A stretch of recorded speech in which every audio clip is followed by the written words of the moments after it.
Welcome to the ETHBoston first workshop on a Saturday morning. My name is Austin Roberts. I'm here to talk to you about Rivet. So what is Rivet? Rivet is a Web3 RPC endpoint. We have a strong open source ethos. Our service, Rivet.cloud is our service. It's based on an open source project that we've had going for quite a while called the ETHGlobal initiative, which we'll talk about both in a minute. But Rivet has a strong privacy policy. We will not sell your data. We will not sell your users' data. We sell RPC services, and we don't even track the information we get from our users, except obviously the transactions that they tell us to send off to the network. And Rivet is designed for operational maintainability and horizontal scalability, which lets us hit a fairly low price point. So we're going to walk through the sign-up process real quick. If you go to rivet.cloud/signup and enter the promo code BOSTON, we'll get to the promo code part in a minute.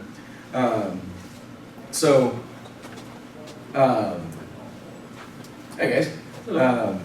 So again, we're talking about Rivet.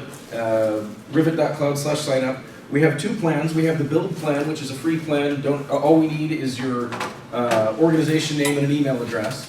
Then we have our scale plan where you'll have to put in a credit card. The build plan gives you 500,000 free RPC requests a month. The scale plan also gives you that 500,000 free every month, but then you have essentially unlimited RPC requests at $1 per 100,000 requests. So for now, we're going to go through the process of setting up a build plan. So we're just going to call this demo, and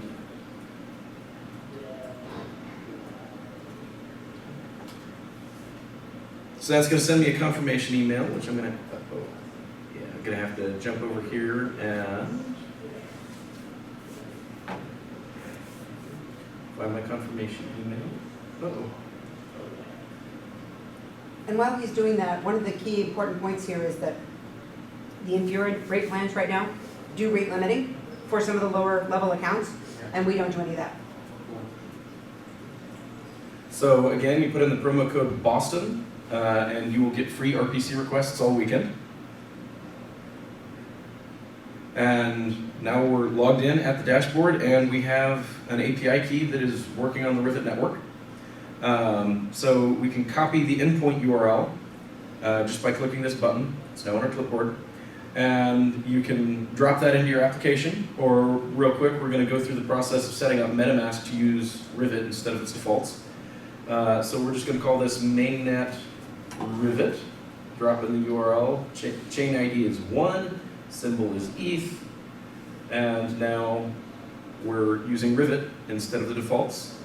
And if we go to a dApp like Fling is a dApp that OpenRelay wrote a while back, you can see here it populates quickly with my ETH balance. If I go down to Embiggen, you can see my Embiggen balance. Can set an allowance. So now we're going to Rivet instead of MetaMask's default. So back over to the presentation. Again, promo code BOSTON gets you free RPC requests for the weekend. So how does this work behind the scenes? With traditional Ethereum nodes, you have a peer-to-peer network with a bunch of people running the Ethereum client on their network or on their local system, and it's a peer-to-peer network, so all the peers share information with each other. But all of that information has to be verified. It's not like Facebook where you go contact a server and they send you information and you trust it because it's their server. All of these peers are sending you information that you have no reason out of the gate to assume is correct. So you have to verify that information through some computationally intensive processes. That can eat up a lot of the CPU for a server that's running one of those nodes. So when you want to run dApps, you connect your dApps, whether they're mobile dApps or something running on a server or something running on a desktop. Those connect to your node using the RPC protocol.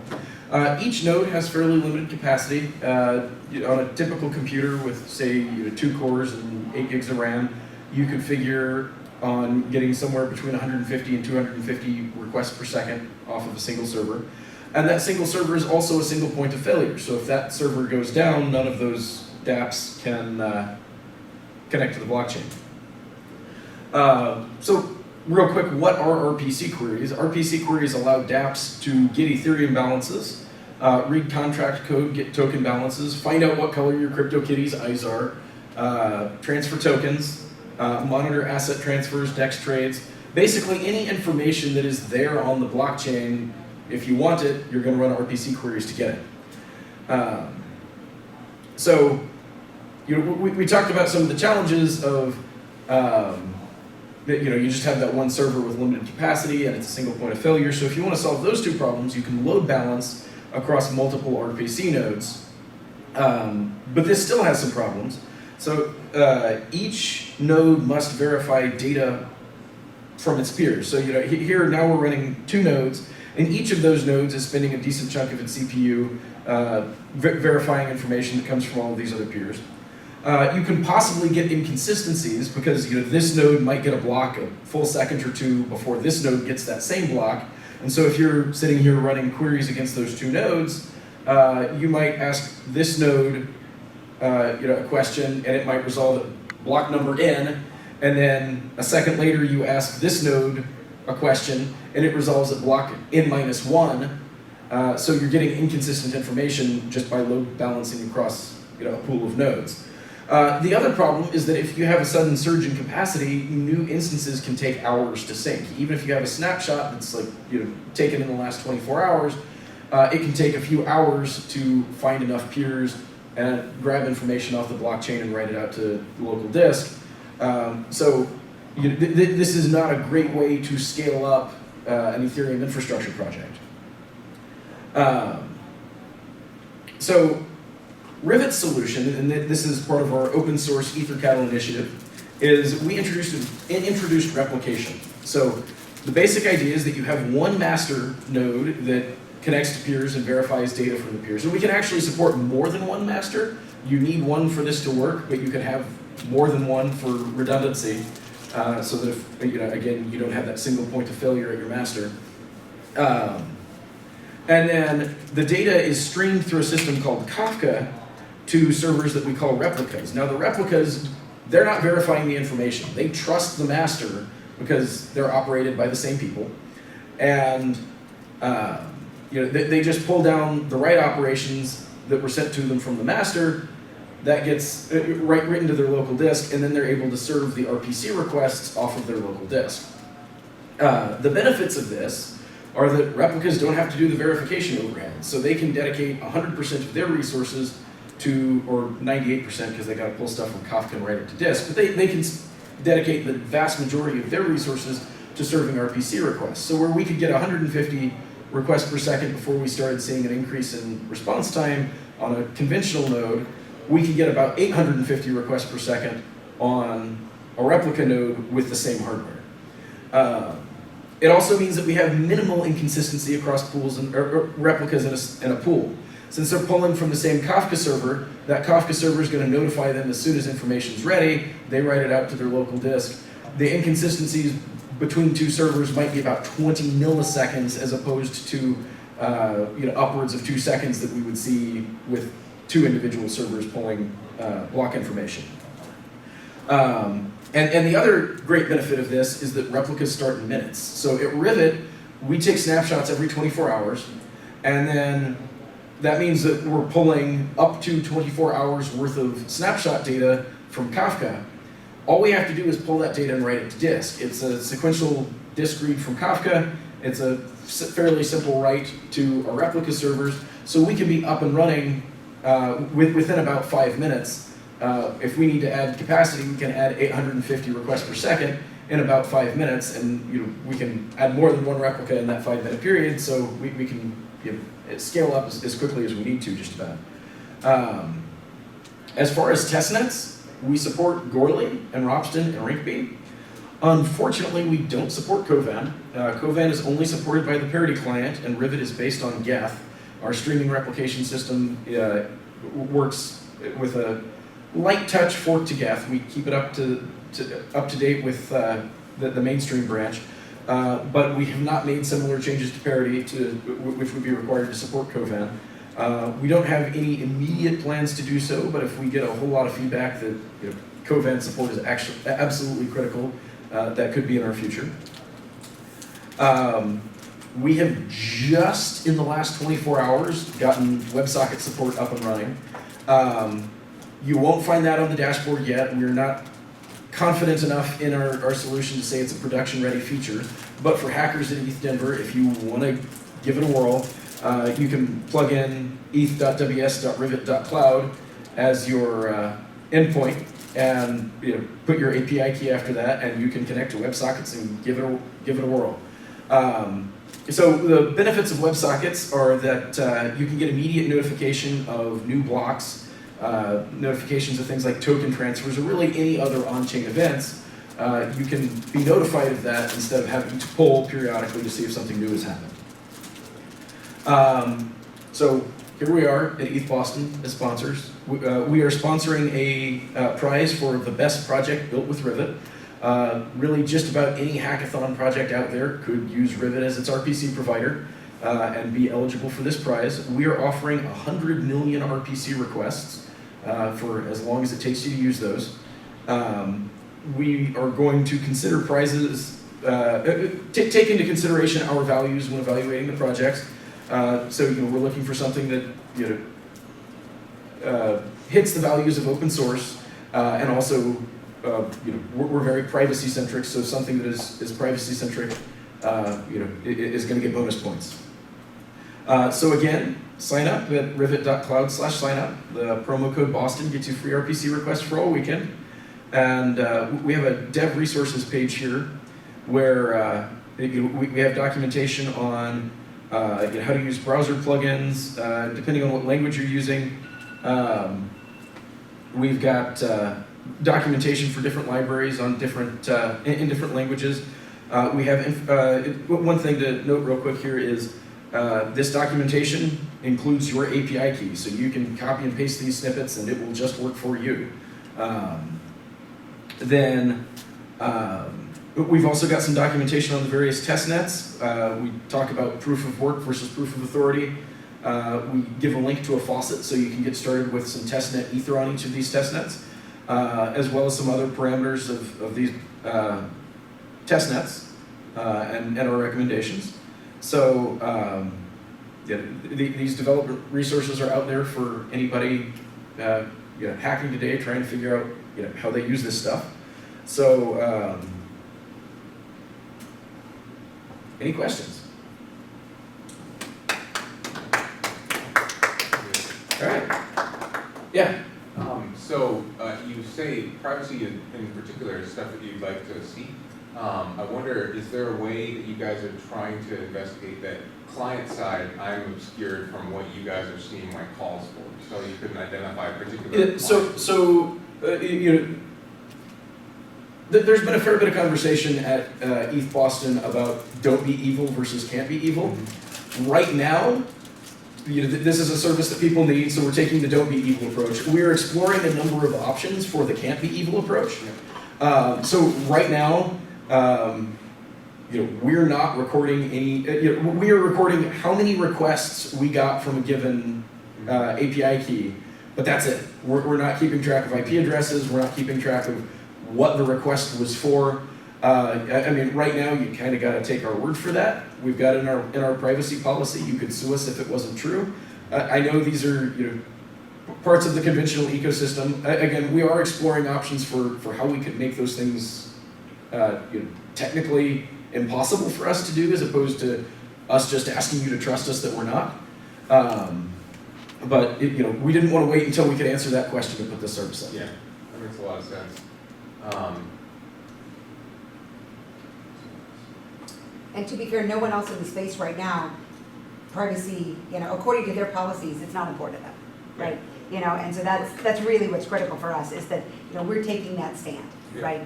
Because, one of the competitors in the space, actually their other business, is business intelligence. So they're taking that data and actively mining it, so. I wouldn't be surprised if it's a pretty big name. Yeah, it is. So, I was gonna say, so So you guys are like paying for this, that makes a lot of sense, because you guys are not, you don't want to be evil. I also wondered, you say this is open source? So for instance, if I did Yes. have a server cluster that I wanted to run this on and could manage it, I could. Right. So, yeah, we started this out, Rivet is a product of Open Relay. And so we run an open source 0x order book.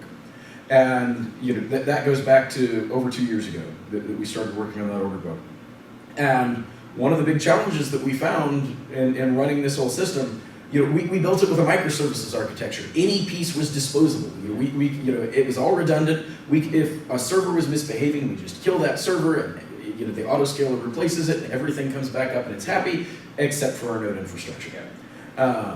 And so we wanted to get there with our node infrastructure too. And by the time we implemented all the stuff I just talked about, in order to have that, you got to have a Kafka cluster, which is redundant. You got to have multiple masters. You got to have multiple replicas.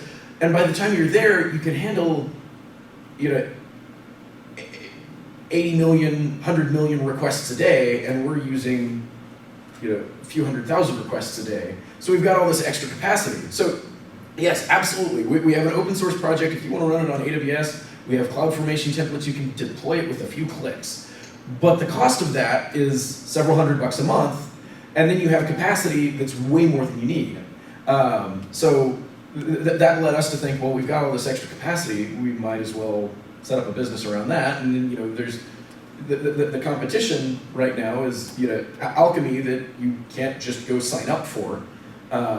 You've got to talk to somebody and talk to them about your use case, and then there's Infura, which when we started working on this was free, but we knew they weren't going to be free forever. And we also knew from some of the other projects that we worked with that even when they were free, they weren't free for everybody. And when they became not free for you, you didn't know when you were going to hit that limit or how hard it was going to hit you.